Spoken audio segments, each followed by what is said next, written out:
بسم اللہ الرحمن الرحیم الحمد للہ رب العالمین والصلاة والسلام علی سید المرسلین وعلی آلہ وصحبہ اجمعین ومن تبعہم بإحسان الی یوم الدین. اعوذ باللہ من الشیطان الرجیم. بسم اللہ الرحمن الرحیم. یا ایہا الذین آمنوا اتقوا اللہ حق تقاتہ ولا تموتن الا وانتم مسلمون.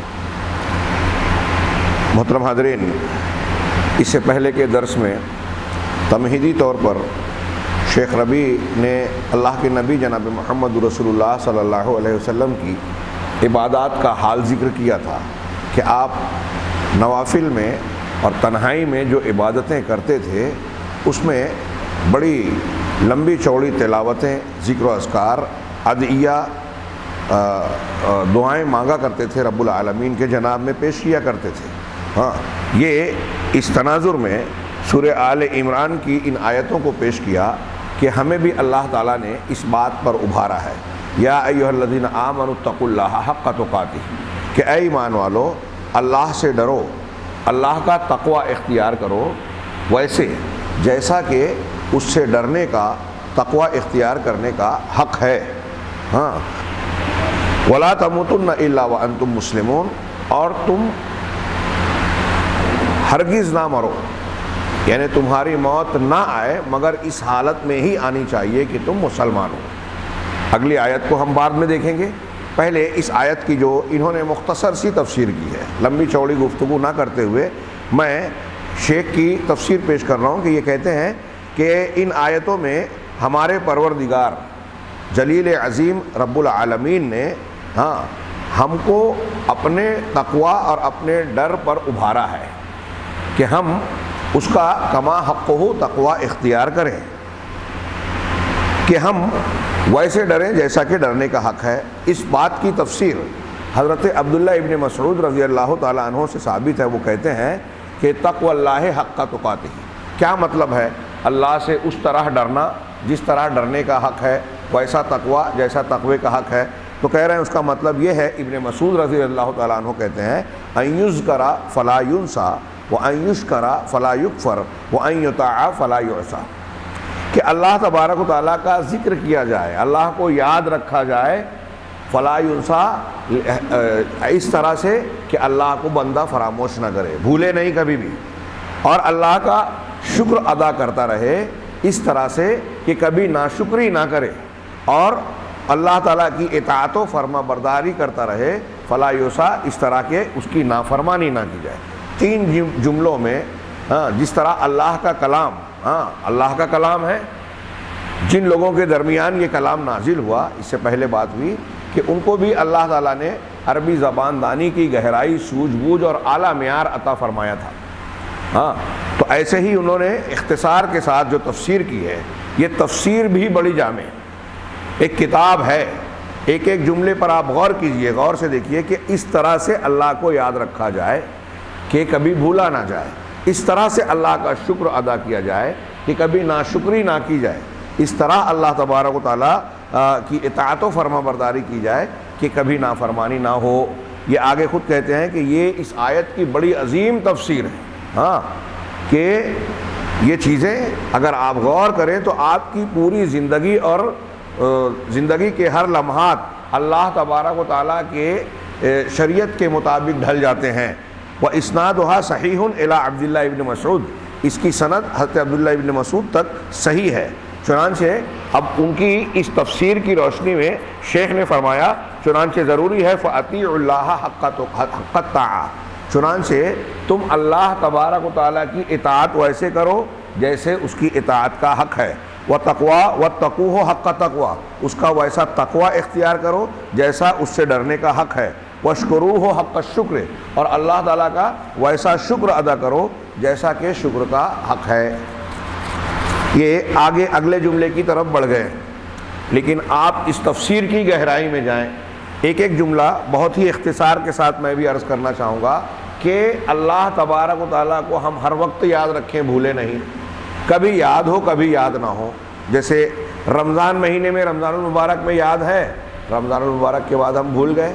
مسجد میں یاد ہے اللہ، ہم یہاں آتے ہیں تو مسجد میں اللہ تعالیٰ کی عبادت کر رہے ہیں، وضو اور طہارت کے ساتھ آ رہے ہیں، ذکر اور تلاوت یہاں کر رہے ہیں، لیکن جب یہاں سے نکل کے کارخانے میں گئے، بازار میں گئے، لین دین معاملات، رشتہ داروں کے ساتھ تعلقات، کھانے پینے کے سلسلے میں وہاں ہم اللہ کو بھول گئے۔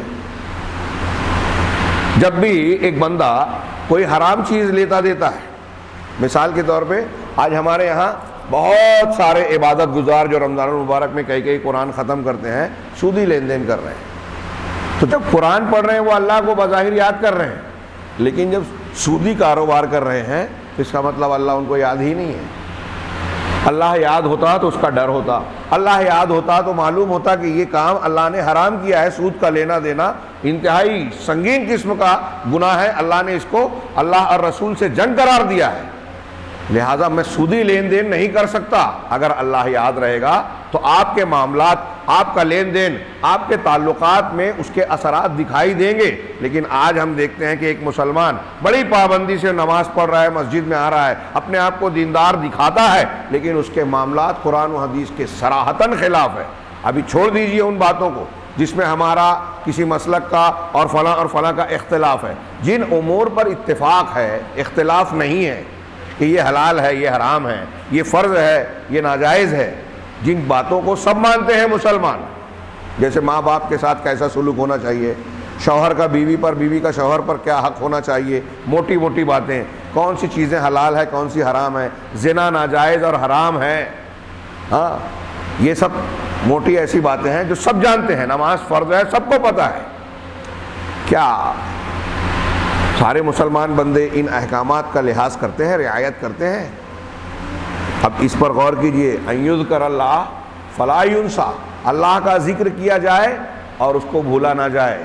تو مسجد میں اللہ یاد ہے، میں عرض کر رہا ہوں، رمضان میں یاد ہے، رمضان میں اللہ کی کتاب کی ہم تلاوت کر رہے ہیں، رمضان جاتے ہی لپیٹ کر رکھ دیا، پھر اگلے سال فرصت ملی تو ملی، زندگی رہی تو رہی، ورنہ قرآن سے ہمارا تعلق نہیں ہوگا۔ یہ ہمارا مزاج ہے۔ تو کیا اس کا یہ مطلب حضرت عبداللہ بن مسعود جو کہہ رہے ہیں کہ ہم اللہ کو ویسے یاد رکھتے ہیں کہ بھولے نہیں؟ مسلمان پل پل میں یاد کر رہا ہے اور بھول رہا ہے۔ دوسرے وَأَن يُشْكَرَ فَلَا يُكْفَرَ، اب شکر کا تعلق کس چیز سے ہے؟ اللہ کی نعمتوں سے۔ اللہ نے کتنی نعمتیں دی ہیں، بے شمار، وَإِن تَعُدُّوا نِعْمَتَ اللَّهِ لَا تُحْصُوهَا، اللہ کی نعمتوں کو گننا چاہو تو شمار نہیں کر سکتے۔ ان ساری نعمتوں میں سب سے قیمتی، سب سے اعلیٰ، سب سے اہم، جس نعمت کے بغیر ساری نعمتیں بے مطلب ہیں، وہ نعمت ہے اسلام کی، ایمان کی نعمت۔ ہم ایمان لائے ہیں، اس سے بڑھ کر کوئی نعمت نہیں ہے۔ اللہ تبارک و تعالیٰ نے ہم کو قرآن اور جناب محمد رسول اللہ صلی اللہ علیہ وسلم کی رسالت و تعلیمات جو عطا کی ہے، اس سے بڑھ کر کوئی نعمت دنیا میں ہے ہی نہیں۔ میں نے اکثر کہا ہے اور یہ بات درست ہے کہ اگر دنیا کی ساری نعمتیں آپ کو، مجھ کو، کسی کو مل جائے، حکومت مل جائے، سیادت مل جائے، ساری پورا ملک، ایک پلاٹ، دو پلاٹ، ایک شہر، پورا ملک مل جائے، لیکن ایمان نہیں ہے تو یہ سب بیکار ہے، کیونکہ یہ تو چھوڑ کے مرنا ہی ہے نا۔ اگر ایمان نہیں ہے تو دنیا میں جو زحمتیں ہوگی دولت مندی کے باوجود ہوگی، آخرت میں بھیانک اور ہمیشہ کا عذاب ایمان نہ ہونے پر۔ تو ہمیشہ کا عذاب سے بچانے والی جو چیز ہے وہ ایمان ہے، تو سب سے بڑی نعمت ایمان ہی ہے۔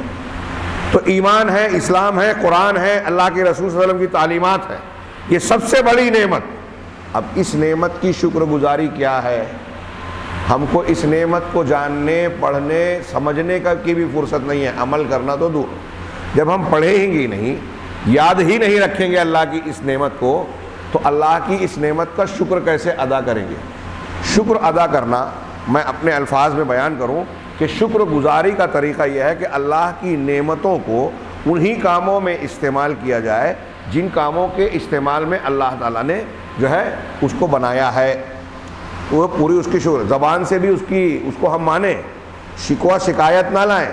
جیسے مثال کے طور پہ اللہ نے ہم کو زبان دی ہے، اب اس زبان سے ہم اللہ کا ذکر بھی کر سکتے ہیں، قرآن کی تلاوت کر سکتے ہیں، اذان دے سکتے ہیں، اچھی باتیں بول سکتے ہیں، لوگوں کو وہ جو ہے نیکی کا حکم دینا، برائی سے روکنے والا فریضہ انجام دے سکتے ہیں۔ یہ سب زبان کا اچھا صحیح استعمال ہوا۔ چلتے پھرتے، اٹھتے بیٹھتے قرآن کی آیات، ذکر و اذکار، مسنون دعائیں پڑھ سکتے ہیں، یہ زبان کا صحیح استعمال ہوا۔ لیکن اسی زبان سے اگر ہم گالی دیتے ہیں، اسی زبان سے غیبت کرتے ہیں، اسی زبان سے جھوٹ بولتے ہیں، اسی زبان سے لوگوں پر الزام تراشی کرتے ہیں، ان کی عزتوں سے کھیلتے ہیں، تو یہ زبان کی ناشکری ہے، اللہ کی نافرمانی میں اللہ کی نعمت کا استعمال کر رہے ہیں ہم لوگ۔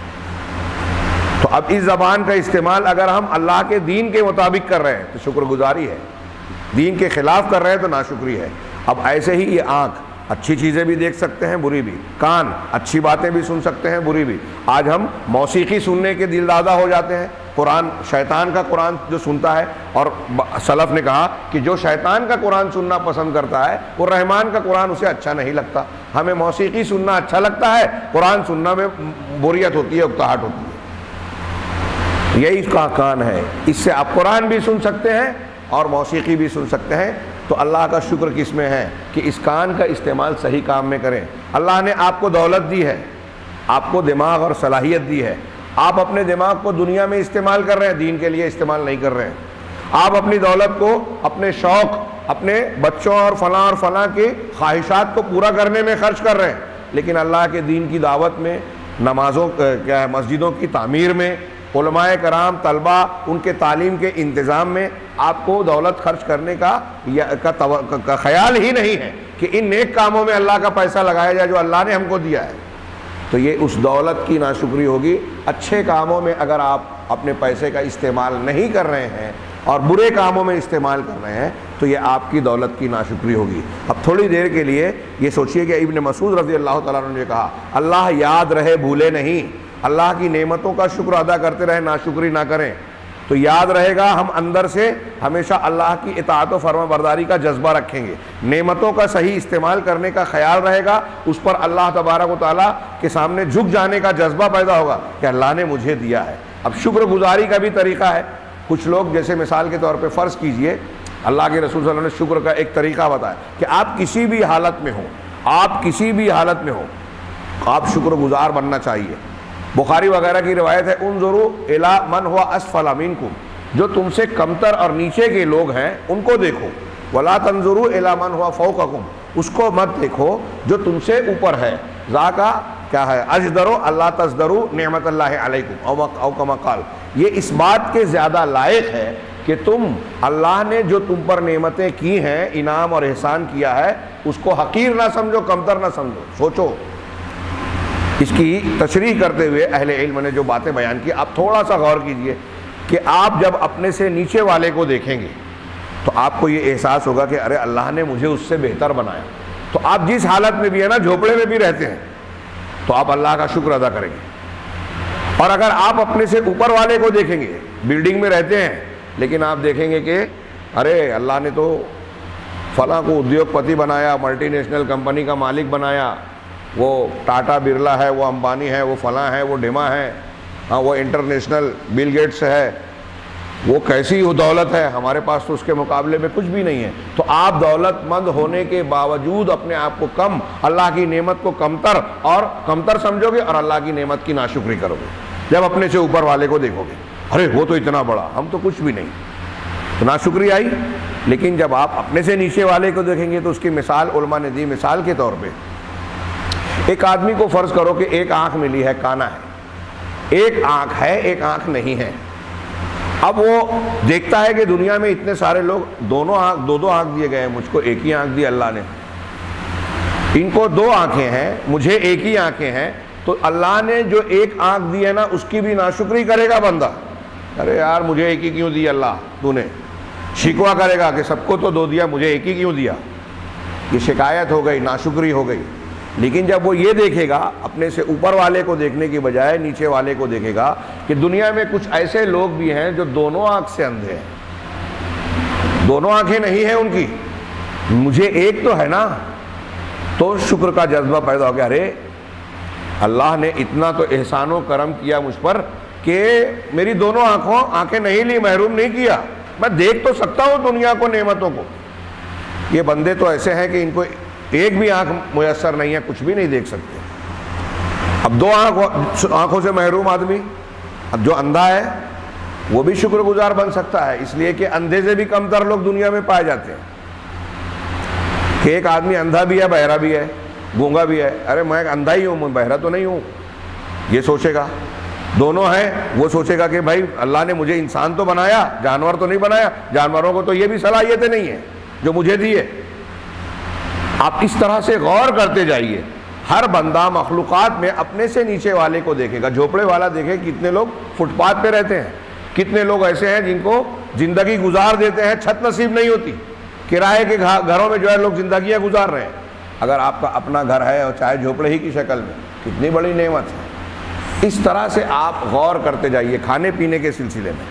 تو اگر آپ اپنے گرد و پیش میں دیکھیں گے، اپنے آپ پر غور کریں گے، تو یہ نظر آئے گا کہ واقعی، اور یہ کوئی بلا وجہ کی بات نہیں ہے، اللہ کے رسول نے جو نسخہ بتایا یہ بہت فطری اور ایک ایسی چیز ہے جو عقل کے اعتبار سے بالکل درست بات ہے کہ آپ اور ہم جس حالت میں ہیں نا، اللہ تبارک و تعالیٰ کا احسان و کرم ہے، اور ہمیں اس حالت میں اللہ تعالیٰ کے دین کی فرما برداری کرنا چاہیے، اس کی نعمتوں کی قدر کرنی چاہیے۔ اگر شکر ادا کریں گے تو نعمت میں اضافہ ہوگا۔ ہاں، لئن شکرتم واستعاذن ربکم لئن شکرتم لازیدنکم وان کفرتم فان عذابی لشدید، کہ جب تمہارے پروردگار نے یہ اعلان کیا کہ اگر تم شکر ادا کرو گے تو میں تمہاری نعمت میں اضافہ کروں گا، اور اگر تم نے ناشکری کی تو پھر میرا عذاب بہت سخت ہے۔ اللہ کا عذاب آئے گا، نعمتیں چھن جاتی ہیں، ناشکری سے نعمتیں چھنتی ہیں، شکر گزاری سے بڑھتی ہیں۔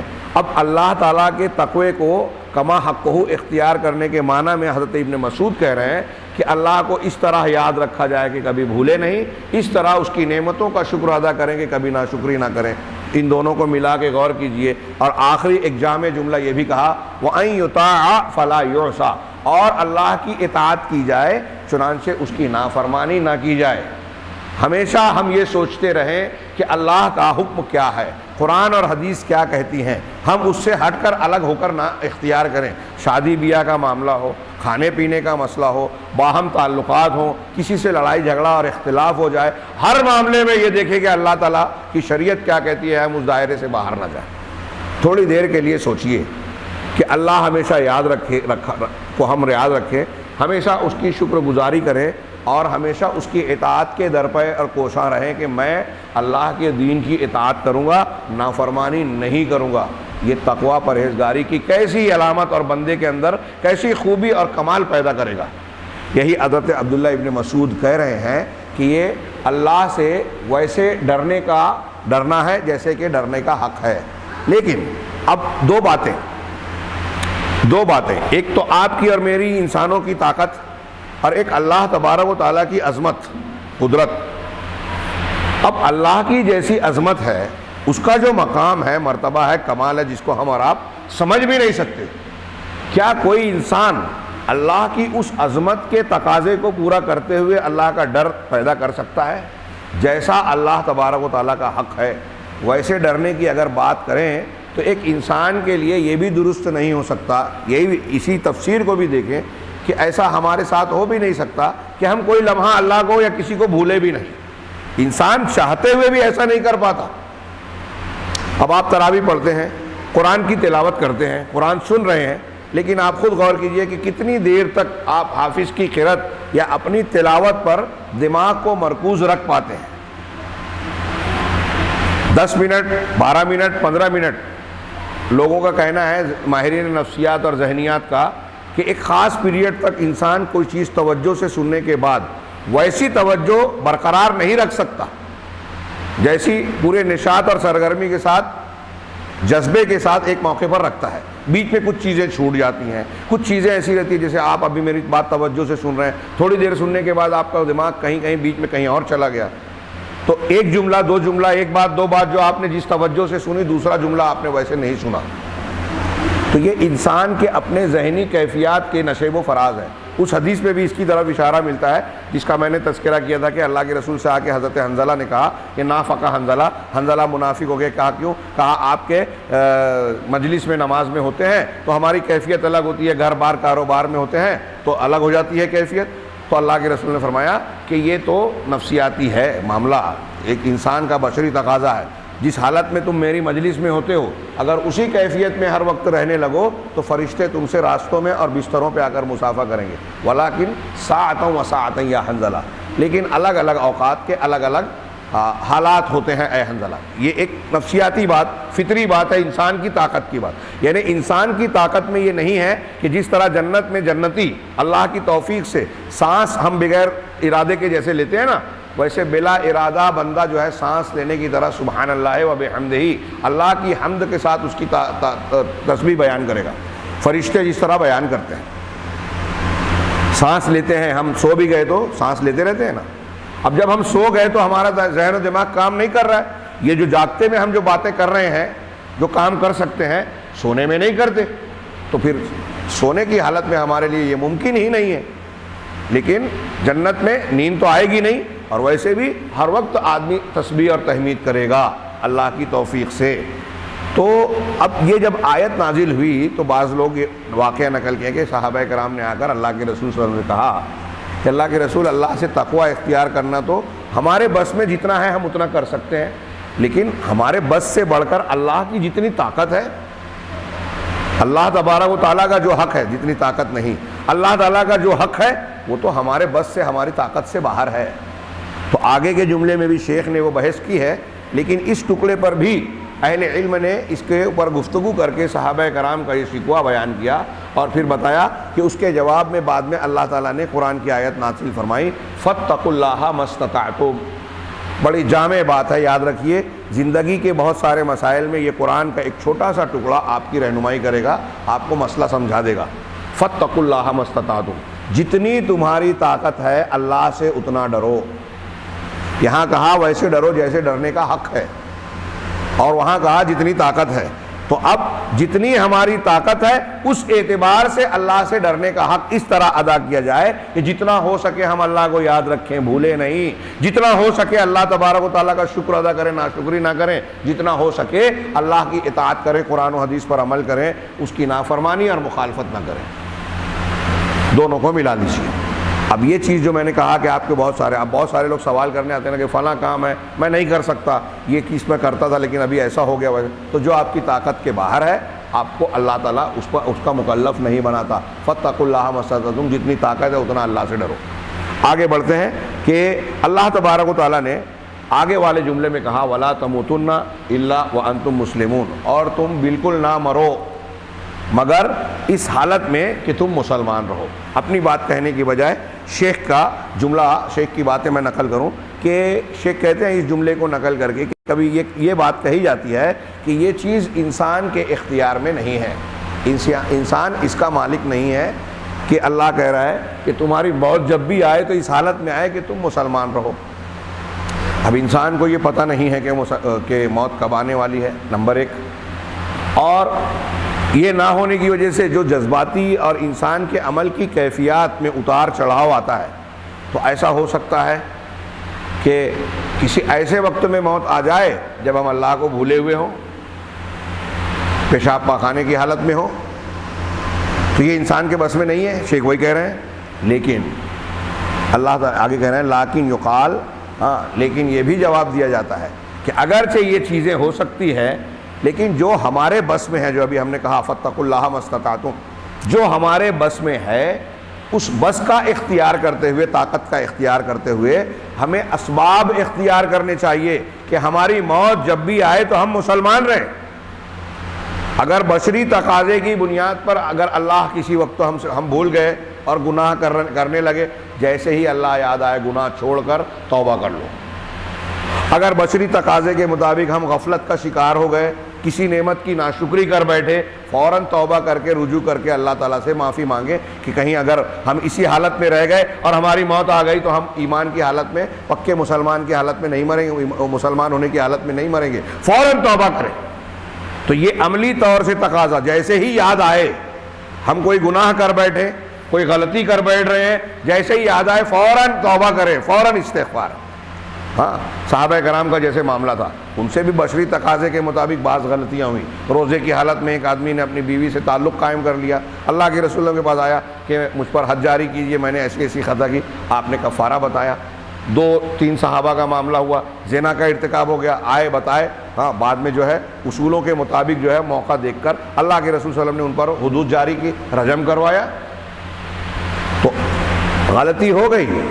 جس وقت غلطی ہوئی اللہ کے رسول کا فرمان ہے کہ زانی جب زنا کرتا ہے تو مسلمان نہیں ہوتا، گناہ کی حالت مومن نہیں ہوتا، اور چوری کرتا ہے تو مومن نہیں ہوتا۔ لا یزنی الزانی حین یزنی وہو مومن ولا یسرق السارق حین یسرق وہو مومن۔ بہت غور کیجئے، ایک اہم عقیدے اور ایمان کی بات ہے، یہ اہم بات بتا رہا ہوں۔ ہاں، اس پہ لوگ بھٹک جاتے ہیں صحیح معنی نہ سمجھنے پر، کہ جب انسان زنا کر رہا ہے تو اللہ کے رسول فرما رہے ہیں، بخاری مسلم کی حدیث ہے یہ، تو اللہ کے رسول صلی اللہ علیہ وسلم کا فرمان ہے کہ زنا کی حالت میں بندہ مومن نہیں رہتا، یعنی ولا تموتن، اگر زنا کی حالت میں مر گیا تو ولا تموتن الا وانتم مسلمون کے خلاف ہو جائے گا نا۔ مطلب یہ کہ ہماری موت ایسی حالت میں نہیں آنی چاہیے کہ ہم اللہ کی نافرمانی کر رہے ہوں، گناہ کر رہے ہوں۔ بدقسمت ہیں وہ لوگ جن کو گناہ کی حالت میں موت آ گئی۔ اللہ کہہ رہا ہے کہ موت آئے تو مسلمان رہو، تو ہم کو کیا کرنا چاہیے؟ اگر کبھی گناہ ہو گیا فوراً جیسے ہی یاد آئے گڑ گڑانا چاہیے اللہ کے جناب میں، توبہ کرنی چاہیے، اس کی صفائی کرنی چاہیے، جس کا حق مارا ہے اس کو حق جلد از جلد ادا کرنا چاہیے۔ ہمارے ہاں لوگوں کا مال پیسہ حقوق لے کر بیٹھ جاتے ہیں، سال بے فکری کے، دیکھا جائے گا بڑھاپے میں۔ آپ کا بڑھاپا آئے گا کہ نہیں آئے گا؟ آج ہم دیکھ رہے ہیں نوجوان اور کم عمری میں لوگ مر جاتے ہیں، لوگوں کا لینا دینا حق حقوق کی ادائیگی ویسا کا ویسا ہی رہ جاتا ہے، کسی کو نہیں پتا کہ موت کب آئے گی۔ لہٰذا اس آیت کا معنی اور اس کا تقاضا یہ ہے کہ بندہ، ہم اور آپ اگر اللہ کے اس حکم پر عمل کرنا چاہتے ہیں تو جیسے ہی ہم نے یہ آیت سنی، جیسے ہی ہمیں ہوش آیا، ہمیں کوشش کرنی چاہیے کہ ہمارا کسی کا کوئی حق لین دین باقی نہ رہے، اپنی طاقت کے مطابق ہم صفائی کریں۔ اللہ تبارک و تعالیٰ کی کوئی نافرمانی کی ہے، گناہ کیا ہے، تو آج اور ابھی اس کی توبہ کریں، ڈیلے نہ کریں کہ بعد میں جائیں گے، بڑھاپا آئے گا تو حج کرنے جائیں گے، ہاں عمر دراز ہو جائیں گے تو پھر مسجد پکڑ لیں گے، تب توبہ کریں گے۔ ابھی تو نوجوانی ہے، موقع ہے، آج کے دن لذت و کام و لذت ہو جائے، کل توبہ استغفار کریں گے۔ الیوم خمر وغدا امر، امرؤ القیس کا مصرع ہے کہ آج شراب مستی، آج مستی، اور کل جو ہے وہ توبہ، غدا امر، معاملہ کل دیکھا جائے گا۔ تو یہ سوچ کر جو گناہ کرتا رہے گا وہ اس آیت پر عمل نہیں کر رہا ہے۔ وَلَا تَمُوتُنَّ إِلَّا وَأَنْتُمْ مُسْلِمُونَ۔ تو شیخ نے بہت پیاری بات آگے کہی کہ ایک بات یہ کہی جاتی ہے کہ یہ انسان کے بس میں نہیں ہے کہ میری موت کب آئے گی مجھے معلوم نہیں ہے، تو میں مروں تو مسلمان مروں۔ اگر پہلے سے معلوم پڑ جائے، 1 گھنٹہ پہلے سے، 2 گھنٹہ پہلے سے کہ میری فلاں ٹائم موت ہونے والی ہے، تو پھر میں ذکر و اذکار مسجد میں جا کے وضو کر کے جو ہے سجدے میں گر پڑو، تاکہ نماز سجدے کی حالت میں، موت سجدے کی حالت میں آئے۔ یہی تو امتحان ہے اللہ کا کہ پہلے سے نہیں معلوم ہے، تو آپ اور ہم امتحان سے گزر رہے ہیں، تو ہر وقت اس کے لیے تیار رہیں کہ موت جب بھی آئے تو ہم مسلمان رہیں۔ تو ایک انسان کو ہر وقت اللہ تبارک و تعالیٰ کے جناب میں فرما برداری کا رویہ اپنانا چاہیے، اطاعت شعاری اختیار کرنا چاہیے، اللہ کا ڈر ہمیشہ دل میں رہنا چاہیے۔ بشری تقاضے سے گناہ، غفلت، ناشکری کا موقع اگر فترہ آ بھی گیا تو فوراً اس سے پلٹنا چاہیے۔ انما التوبۃ علی اللہ للذین یعملون السوء بجہالۃ ثم یتوبون من قریب۔ توبہ اللہ ان لوگوں کی قبول کرتا ہے جو جہالت و نادانی میں گناہ کا ارتکاب کر بیٹھتے ہیں، پھر قریب مدت میں ہی پلٹتے ہیں اللہ کی طرف۔ اب یہاں قریب کا ایک معنی یہ بھی ہے کہ موت کے آثار نمایاں ہونے سے پہلے، لیکن اب کسے پتہ ہے کہ کب موت ہے، تو ٹالنا نہیں چاہیے، جیسے ہی احساس ہو فوراً توبہ کرنا چاہیے۔ تو اسی لیے شیخ نے کہا کہ بندے پر لازم ہے کہ وہ اسباب اختیار کرے، کہ میں ایسے طریقے اختیار کروں کہ میری موت جب بھی آئے تو میں مسلمان رہوں۔ ان یستقیم فی ہذہ الحیات، اپنی اس زندگی میں سیدھی راہ اختیار کرے، کوشش کرے اللہ کے دین حق کے مطابق، دین حق پر چلتا ہوا صراط مستقیم کو اختیار کرے، اور اللہ کی ویسی اطاعت کرے جیسی اطاعت کرنے کا حق ہے، اور اس کی شکر گزاری کرتا رہے۔ اور اللہ تبارک، ایک اور آگے جو اہم نقطہ بتایا کہ اپنی کوشش کرنے کے ساتھ ساتھ ایک دعا کرتے رہنا چاہیے کہ وَيَسْأَلُ الثَّبَاتَ عَلَى هَذَا الدِّينِ، کہ اس دین پر ثابت قدمی کی دعا مانگتا رہے، اس دین پر ثابت قدمی کی دعا مانگتا رہے، جیسا کہ رسول اللہ صلی اللہ علیہ وسلم یہ دعا کرتے تھے۔ حضرت عائشہ سے پوچھا گیا آپ زیادہ تر کیا دعا کرتے تھے، تو یہ دعا بھی بتائی، یا مقلب القلوب ثبت قلبی علی دینک، اے دلوں کو پھیرنے والے میرے دل کو اپنے دین پر جما دے. یہ دعا اپنی کوشش اور محنت ہو رہی ہے، ساتھ میں اللہ سے دعا کرتے رہیں. اور یہ ایک ہی دعا نہیں ہے، قرآن میں ایک دعا ہے، ربنا لا تزغ قلوبنا بعد اذ ہدیتنا وہب لنا من لدنک رحمہ، سورہ آل عمران میں، کہ پروردگار ہمارے دلوں کو ٹیڑھا نہ کر دے، بہکا مت دے، بعد اذ ہدیتنا، اس کو ہدایت دینے کے بعد. یعنی ہم مسلمان ہو گئے، ہدایت پا گئے، قرآن حدیث کا علم ہمیں مل گیا، اب اس کے بعد ہم گمراہی کا شکار نہ ہو جائیں. اس سے یہ بھی پتہ چلتا ہے کہ بہت سارے لوگ قرآن حدیث ملنے کے بعد بھی گمراہ ہو جاتے ہیں. آج دیکھ رہے ہیں ہم، کوئی منکر حدیث ہو گیا، کوئی قادیانی بن گیا، کوئی وہ مرزائی بن کے صحابہ کرام کو برا بھلا کہہ رہا ہے. ہاں، ہمارے نوجوان آج یہ دیکھیے وہ سلمان ندوی صاحب دوسروں کے ایجنٹ بن کے رافضیت اور اہل سنت کی مخالفت والے دین کو، رافضیت کو، تحریکیت کو پروموٹ کر رہے ہیں. اور اس چکر میں، دنیا کو حاصل کرنے کے چکر میں، کوئی کچھ بھی بولے ہمیں تو ہم یہی یقین رکھتے ہیں، دنیا کے چکر میں ایمان بیچ رہے ہیں اور لوگوں کو گمراہ کرنے کا سبب بن رہے ہیں. ایسے لوگوں کو عالمی لوگوں کا سپورٹ ملتا ہے. ہمارے بڑے بڑے علماء، اچھی تقریر کرنے والے، ان کو اپنے شہر میں لوگ نہیں پہچانتے، لیکن ایک گھاس پھوس والا بیان کرنے والا مولوی اگر قرآن حدیث پر اعتراض کرتا ہے، اللہ کی، رسول کی اور قرآن کی شان میں گستاخیاں کرتا ہے، تو راتوں رات وہ دنیا میں مشہور ہو جاتا ہے. باطل پرست لوگ اس کو پروموٹ کرتے ہیں، پھیلاتے ہیں. اور جو سچا، اچھا، لوگوں کی تربیت کرنے والا، درس و خطبہ تقریر کرنے والا انسان ہے نا، لوگ چاہتے ہیں کہ لوگ اس کی تقریر نہ سنیں، اس کو شہرت نہ ملے، اس کو فروغ نہ دیا جائے.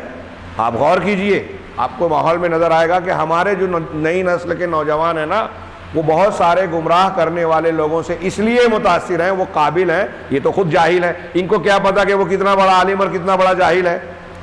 اس کو کیا اچھا لگتا ہے کہ ارے مرزا جو ہے چیلنج کر رہا ہے علماء سے، کہ میں تو چیلنج کرتا ہوں، کوئی بھی عالم آ جائے، میں بخاری مسلم سے ثابت کرتا ہوں. لیکن جب عالم بولتا ہے کہ میں تجھ سے ملنا چاہتا ہوں، تو پاکستان میں کتابوں میں آ رہا ہے، جب علماء نے اس کے چیلنج کو قبول کیا تو وہ کہتا ہے میرے پاس ٹائم نہیں ہے، میں ان سب چیزوں کے لیے میرے پاس وقت نہیں ہے.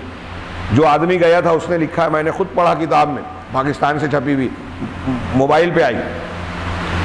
اس نے کہا کہ ابھی 2 روز پہلے تو آپ شیعوں کے مدرسے میں گئے تھے، بہت ٹائم دیا تھا، اور ابھی ایک سنی عالم جن کو آپ نے چیلنج کیا ملنے کے لیے وقت مانگ رہا ہے، تو آپ کہہ رہے ہو کہ میں ان سب چیزوں کے لیے وقت نہیں دیتا، میرے پاس ٹائم نہیں ہے. تو اسے وہ چونکا. شیعوں کے مدرسے میں دورہ کر رہا ہے، یہ کون؟ یہ حمزہ، کیا نام ہے، مرزا علی، انجینئر، سرکاری نوکر. اور لوگ ہمارے نوجوان، ارے اس کے تو اتنے لاکھ فالوورس ہیں، فالوورس ہیں، فلاں ہیں، لائک کیا ہے اور اتنا کیا ہے، اتنے لوگ دیکھتے ہیں، تو واقعی بڑا ہے. تو ہمارے یہاں معیار کیا بنا ان جاہل نوجوانوں کا کہ اتنے لوگ فالوور ہیں یا لائک کرنے والے، تو یہ اچھا ہے، کمال ہے. مودی کے اس پہ جو ہے، اس کے ویب سائٹ پہ دیکھیے، لاکھوں لائک کرنے والے، اور وہ بھی ہے، تو وہ اچھا ہو گیا. کیوں ہے کہ آپ کو، ہم کو متاثر کرنے اور گمراہ. یہ دلیل نہیں ہے کہ اس کو اتنی بھیڑ بھاڑ ہے. بھیڑ بھاڑ، تعداد، لائک کرنے والوں کو دیکھ کے کبھی صحیح غلط کا فیصلہ مت کیجئے، بلکہ آج تو جہاں بھیڑ دیکھیے سمجھ لیجئے کہ یہاں کوئی چکر، سازش ہے. یہ شیطان کا چکر ہے، گمراہ کرنے کا راستہ ہے. اللہ تعالیٰ، شیطان اسی طریقے سے اللہ نے قرآن میں بیان کیا ہے کہ شیطان برے اعمال کو اور غلطیوں کو مزین کر کے دکھاتا ہے. تو خیر آگے بڑھتے ہیں. اللہ کے رسول صلی اللہ علیہ وسلم نے یہ دعا سکھائی. دوسری دعا قرآن میں، ربنا لا تزغ قلوبنا، دروازہ کھول دیجیے، ربنا لا تزغ قلوبنا، کہ پروردگار ہمارے دلوں کو ٹیڑھا نہ کر. اور بھی دعائیں ہیں، حضرت یوسف کی دعاؤں میں ہے، توفنی مسلما والحقنی بالصالحین، کہ اے اللہ مجھے اسلام کی حالت میں وفات دینا، والحقنی بالصالحین، اور نیک لوگوں سے ملا دینا. تو ایسی ایک دو نہیں، اور بھی دعائیں ہیں جن میں بندہ اللہ سے یہ دعا کرتا رہے کہ پروردگار میری جب موت آئے تو میں اسلام کی، ایمان کی حالت میں رہوں، ہر وقت تیرے دین پر قائم اور جمع ہوا رہوں. وہ واقعی بدقسمت ہوگا جو بظاہر دنیا میں نیکی کا کام کر رہا ہے اور مرنے سے پہلے اللہ کی نافرمانی کرتا ہے اور مر جاتا ہے نافرمانیوں کی حالت میں. خیر یہ اس کو اللہ کی توفیق اس لیے ایسی ملتی ہے کہ اللہ تعالیٰ اس کے اندرون کو جانتا ہے. اللہ کسی پر ظلم نہیں کرتا. ہاں بات کو پوری کریں، فَنَقُومُ بِحُقُوقِ اللَّهِ بِقَدْرِ مَا نَسْتَطِيعُ، لہذا ضروری ہے کہ ہم اللہ کے حقوق کو اپنی طاقت کے مطابق ادا کرنے، انجام دینے کی کوشش کریں. وَنَقُومُ بِهَذِهِ الْأُمُورِ الثَّلَاثَةِ، اور ہم ان تین امور کو انجام دیں جس کی تفسیر حضرت ابن مسعود نے کی ہے اس آیت کی تفسیر کرتے ہوئے، یعنی شکر، اطاعت اور اللہ تبارک و تعالیٰ کا ذکر۔ یہ چیزیں زیادہ سے زیادہ کریں، اللہ کا ذکر خوب خوب کریں۔ ایک ذکر تو یہ ہے کہ ہم سبحان اللہ، الحمدللہ، اللہ اکبر، قرآن کی تلاوت یہ کریں، نماز پڑھیں، یہ سب اذکار ہیں۔ اور ایک ذکر یہ بھی ہے کہ ہم لین دین کرتے وقت، کوئی بھی کام کرتے وقت یہ یاد رکھیں کہ اللہ تعالیٰ ہم کو دیکھ رہا ہے، جان رہا ہے، ہمارے بھید کو، سینے کے بھید کو جانتا ہے، تو ہم کوئی ایسا غلط کام نہ کریں کہ دکاندار کو یا لین دین کرنے والے کو دھوکہ دے رہے ہیں، نقصان پہنچا رہے ہیں، جھوٹ بول رہے ہیں، جھوٹی قسم کھا رہے ہیں۔ اللہ ہمیں لین دین کی ٹائم بھی یاد رہے گا، ہاں، اور اطاعت کا جذبہ رہے گا تو ہم بے ایمانی نہیں کریں گے، کسی کو دھوکہ نہیں دیں گے۔ بہرحال انہوں نے کہا کہ اللہ تبارک و تعالیٰ کے ان حقوق کا ہر وقت خیال رکھتے ہوئے زیادہ سے زیادہ ذکر اور بہتر سے بہتر شکر ادا کرنے کی، اطاعت کرنے کی کوشش کرتے رہنا چاہیے۔ فَمِن سُنَنِ اللہِ فِي خَلْقِهِ، کہ اللہ کی سنتوں اور اس کے قانون کا حصہ ہے، مخلوق کے سلسلے میں اللہ کا یہ قانون ہے کہ جب انسان کسی چیز پر اپنی زندگی کا ہوش و حواس والا، جوانی والا حصہ گزارتا ہے، زیادہ حصہ گزارتا ہے، تو اسی پر اس کی موت آتی ہے۔ زیادہ تر ایسا ہوتا ہے۔ ہاں، من شبہ علی شیء شاب علیہ، یہ عربی میں کہا جاتا ہے کہ جو شخص کسی چیز پر جوانی گزارتا ہے تو بڑھاپا بھی اسی پر گزارتا ہے۔ ایسا نہیں ہے کہ آپ دیکھیں گے کہ ایک آدمی جوانی میں گنڈا ہے، موالی ہے، حرام حلال کی تمیز کرنے والا نہیں ہے، شراب پیتا ہے اور گناہ کرتا ہے، اور اچانک بوڑھا جیسے ہی ہو جائے گا تو اب اس کو لگے کہ اب میں بوڑھا ہو گیا ہوں، سب یہ چھوڑ کے مسجد میں آ جاؤں۔ نہیں، جو جوانی میں اپنا مزاج اور عادتیں جو ڈھال لیتا ہے نا، اسی کو بڑھاپے میں یا آخر وقت تک لے کے جاتا ہے۔ وہ جو ایکسیپشن بتایا گیا نا، وہ ایک الگ کیفیت کی بات ہے کہ ایک آدمی اہل جہنم کا کام کرتا رہتا ہے یہاں تک کہ آخر میں جنتیوں کا کام کرتا ہے اور جنت میں چلا جاتا ہے۔ وہ ایک الگ تشریح کی متقاضی ہے۔ وہ بظاہر ایسا ہوتا ہے، اندر سے ایک آدمی اپنے آپ کو نیک دکھا رہا ہے، باہر میں دکھا رہا ہے، اندر ویسا نہیں ہے۔ اندر باہر میں ہم کو برا دکھ رہا ہے، اندر میں ویسا نہیں ہے۔ وہ ایک الگ ایکسیپشن کیس ہے۔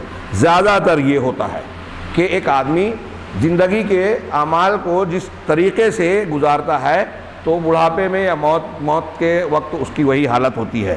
وَإِذَا مَاتَ عَلَى شَيْءٍ بُعِثَ، تو جب اسی پر مرتا ہے، جس چیز پر زندگی گزار رہا ہے اسی پر مرتا ہے، اور جس پر مرتا ہے اللہ اسی چیز پر اس کو اٹھائے گا، دوبارہ زندہ کرے گا۔ فَأَنْتَ عِشْتَ، اب اگر آپ اپنی عادت بنا لو کہ اللہ تبارک و تعالیٰ کی اطاعت کرتا رہوں گا، اس کا شکر ادا کرتا رہوں گا، اس کا ذکر کرتا رہوں گا۔ یہاں مجھے ایک تھوڑی سی عبرت والی بات یاد آئی۔ ایک شخص کو میں نے دیکھا، وہ عام حالات میں گالیاں دیتا تھا۔ اس کا ایکسیڈنٹ ہوا، اس کی عیادت کے لیے گئے، اس کی سگی بہن، اس کی والدہ وہاں موجود ہے، سگا بھائی موجود ہے، اور وہ ہوش میں نہیں تھا۔ ڈاکٹروں نے جو انجیکشن دیا تھا آپریشن کے بعد، جب ہلکا پھلکا ہوش آیا تو اس کی بہن اس سے خیریت پوچھ رہی ہے، میں بھی وہاں کھڑا ہوا ہوں، دوسرے لوگ بھی ہیں، تو وہ یہاں میں مسجد میں اور عام حالات میں بھی دہرانے، گالی دے کر بات کر رہا ہے۔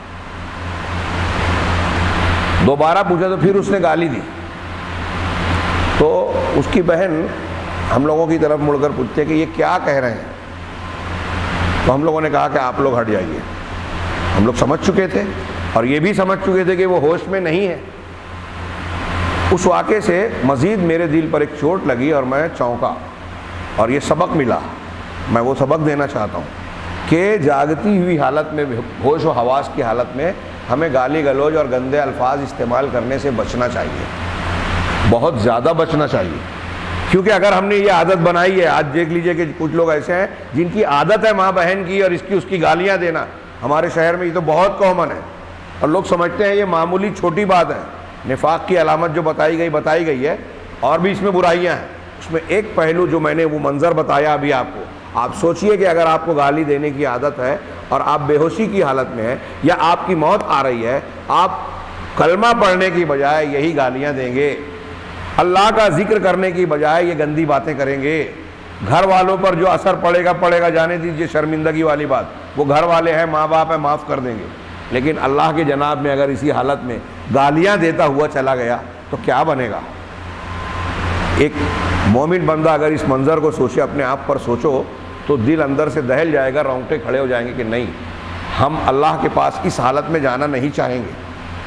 تو اگر ہم چاہتے ہیں کہ ہماری آخری زبان میں یا بے ہوشی کی حالت میں بھی اللہ کا ذکر، کلمہ، نیک اچھی باتیں آئیں تو ہم عادت ڈالیں کہ چلتے پھرتے اٹھتے بیٹھتے اللہ کا ذکر کریں. یہ عادت بنا لیجئے. لا الہ الا اللہ، سبحان اللہ، الحمدللہ، صبح اور شام کے جو اذکار اور جو دعائیں اور قرآن کی آیتیں اللہ کے رسول صلی اللہ علیہ وسلم نے بتائی ہیں، ہم اس کو پڑھتے رہیں. جیسے آیت الکرسی ہے، ہاں، قل هو اللہ احد، قل اعوذ برب الفلق، قل اعوذ برب الناس، صبح شام سونے کے ٹائم، ہاں، یہ ہر وقت نمازوں کے بعد عادت بنا لیں اس کو.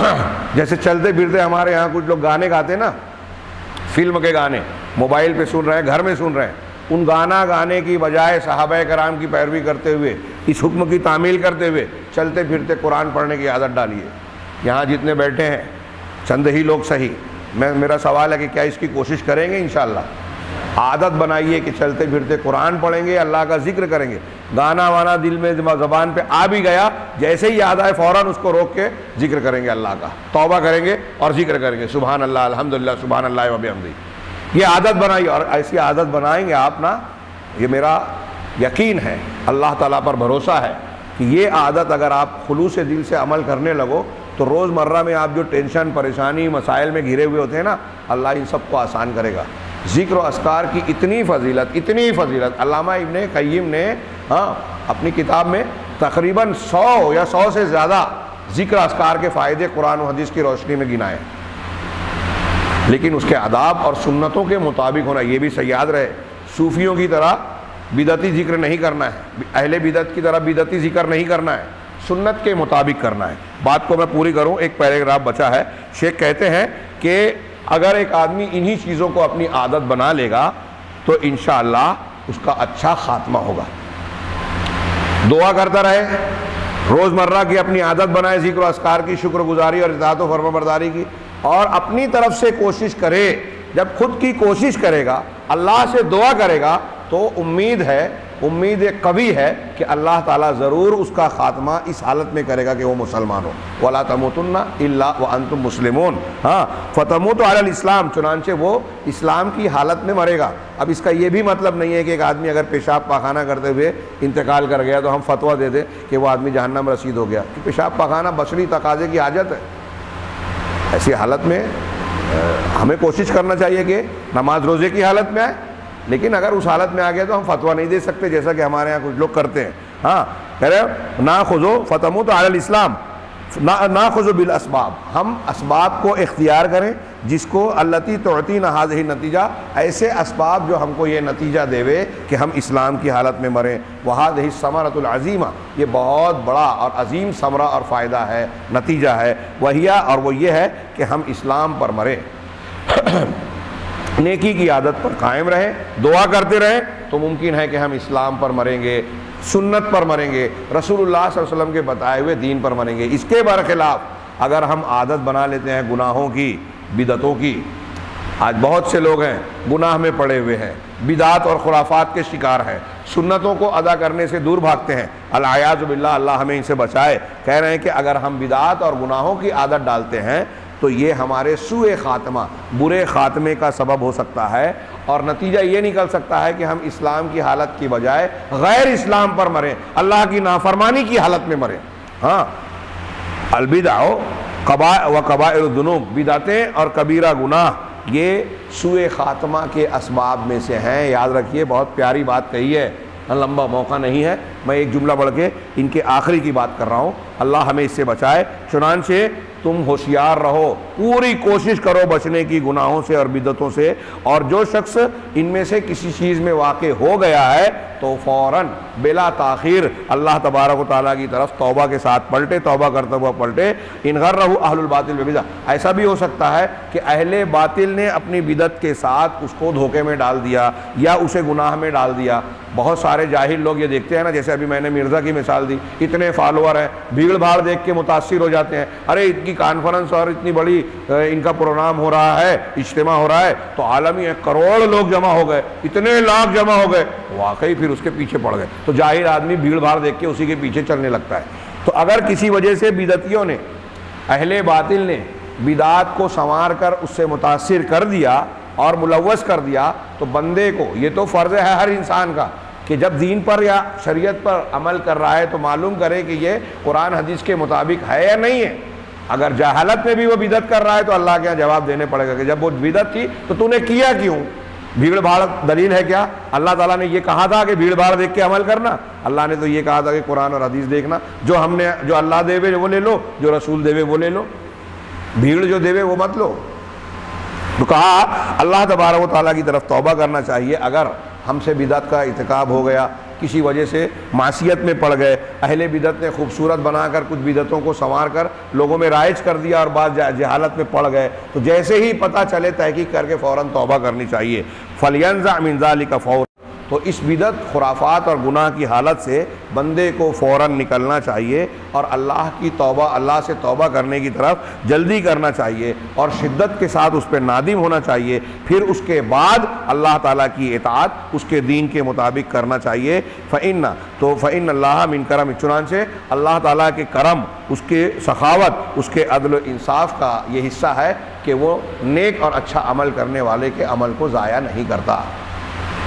یہ شیخ کہہ رہے ہیں کہ یہ معنی ہے کہ ہم یہ کوشش کرتے رہیں گے اور غلطی معلوم ہونے پر فوراً اصلاح اور توبہ کرتے رہیں گے، تو یہ معنی ہے اس آیت کا وَلَا تَمُوتُنَّ إِلَّا وَأَنْتُمْ مُسْلِمُونَ، کہ تمہاری موت نہ آئے مگر اس حالت میں کہ تم مسلمان رہو۔ یہ جو آیت جن کی تفسیر ہے اس کی پہلی آیت ہوئی کہ اللہ تعالیٰ نے اس میں حکم دیا کہ ہم اللہ سے ویسے ڈریں جیسے ڈرنے کا حق ہے اور ہر وقت اپنے آپ کو مسلمان رکھیں، جب بھی موت آئے تو ہم مسلمان ہونے کی حالت میں مانے آئیں۔ یہ جو ایک آیت کا، پہلی آیت کا ٹکڑا جو ہم نے مختصر سی تفسیر پڑھی جانی، اس میں انسان کے فرد کی تعمیر ہو جاتی ہے۔ یہ تقوی دنیا میں اور آخرت میں انسان کو بچانے، سعادت دلانے کی بنیاد ہے ہر اعتبار سے۔ اب یہ تقوی جب آئے گا تو تقوی کے بعد ابھی انفرادی طور پر ہماری ذمہ داری پوری ہوئی، اجتماعی طور پر مسلمان ہونے کی ذمہ داری پوری نہیں ہوئی، وہ ذمہ داری اگلی آیت میں آئے گی۔ یہ دوسرا اسٹیپ ہے، انشاءاللہ کل کے درس میں ہم اسے جانیں گے۔ اللہ تعالی ہمیں خیر کی توفیق دے۔ وآخر دعوانا ان الحمد للہ رب العالمین، وصلی اللہ علی نبینا محمد۔